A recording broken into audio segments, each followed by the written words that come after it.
मेहनत जब रंग लाती है तो किस्मत भी सलाम करती है दोस्तों। मेहनत जब रंग लाती है तो किस्मत भी सलाम करती है, लेकिन असली इम्तिहान तो तब होता है जब आखिरी पड़ाव बाकी हो।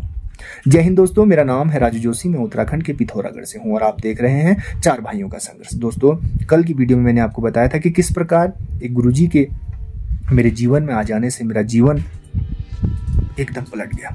दोस्तों, न केवल मैंने अपने सपने पूरे किए बल्कि मैं वो हर चीज़ कर पाया जो मैं अपने जीवन में करना चाहता था। दोस्तों, उससे पहले मैं मेहनत तो बहुत कर रहा था, तैयारी तो बहुत कर रहा था, लेकिन मुझे इस बात का अनुभव नहीं था कि मुझे किस दिशा में मेहनत करनी चाहिए।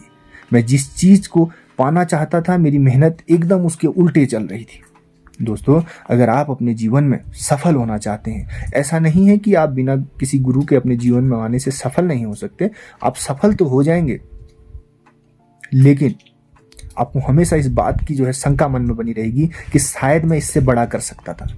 गुरु आपके जीवन में एक इतना बड़ा महत्वपूर्ण रोल अदा करते हैं कि वो सबसे पहले आपकी कमियां और आपकी अच्छाइयां, आपकी ताकत को पहचानते हैं और उसके बाद आपको आपके लिए उचित रास्ता बताते हैं कि आपको क्या करना चाहिए, आपको क्या नहीं करना चाहिए, आप क्या कर सकते हैं, आप क्या नहीं कर सकते हैं। जिस प्रकार मेरे गुरुजी ने मेरे को आंका, मुझे पढ़ाया, मेरी काबिलियत को समझी और उसके बाद मुझे बताया कि आपको इस राह में जाना चाहिए, और दोस्तों मैं आगे चलकर उसी राह में सफल भी हुआ। तो दोस्तों, मैंने जो चीज़ें अपने जीवन में अनुभव की हैं वही मैं अपने चैनल के माध्यम से आपको साझा करता हूं। अगर आपने कल की वीडियो नहीं देखी है तो एक बार जरूर उस वीडियो को जाकर देख लें, शायद आपको अपने जीवन में अपने गुरु का महत्व समझ आए, क्योंकि हर इंसान के जीवन में गुरु का कोई ना कोई रोल तो होता ही है। दोस्तों, आप समझिए, अगर आपने अपने प्राथमिक विद्यालय से लेकर अपनी जो हायर एजुकेशन तक की जो आपने शिक्षा ग्रहण की, तो कहीं ना कहीं उसमें गुरु के द्वारा ही आपको दी गई है। उसी प्रकार आपको आपके भावी जीवन के लिए, आपके भविष्य की सफलता के लिए भी एक गुरु का होना बहुत ज़रूरी है।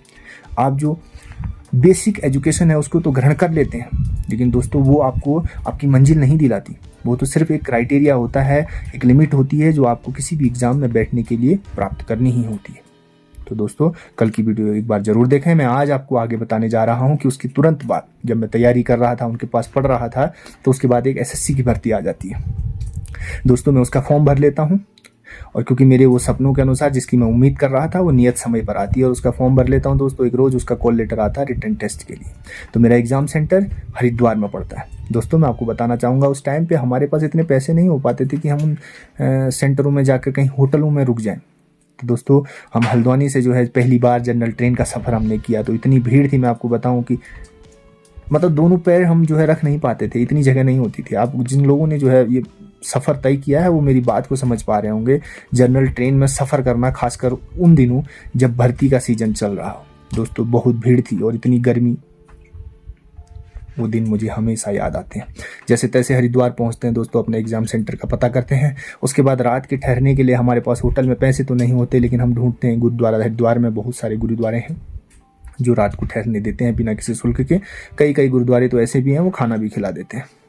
तो दोस्तों, मैं उन लोगों को तहे दिल से धन्यवाद देना चाहता हूं जिन लोगों ने मुझे इस प्रकार से मदद की, क्योंकि हम लोग कई रोज़ उन गुरुद्वारों में रुके हुए हैं।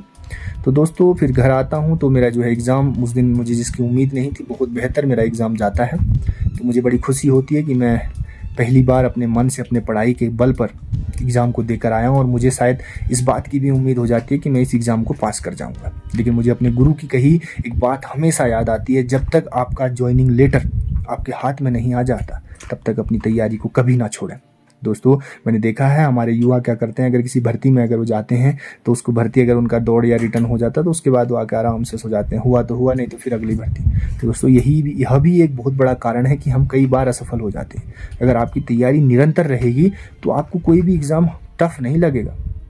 तो दोस्तों, मैं उनके बताए अनुसार पढ़ता रहा, तो एक रोज़ उसका रिजल्ट आता है और मेरा एसएससी में रिटर्न क्वालिफाई हो जाता है। दोस्तों, मैं आपको बताना चाहूँगा, क्योंकि एसएससी में पहला फेज जो होता है वो रिटर्न टेस्ट का होता है, तो उसके बाद दौड़ होती है और फिर एक लास्ट में मेडिकल के बाद फाइनल मेरिट लगती है। तो दोस्तों, मैं फर्स्ट मेरिट में पास था, तो मेरा फिजिकल के लिए आता, तो मैं उसके बाद फिजिकल की खूब तैयारी करने लग जाता हूँ।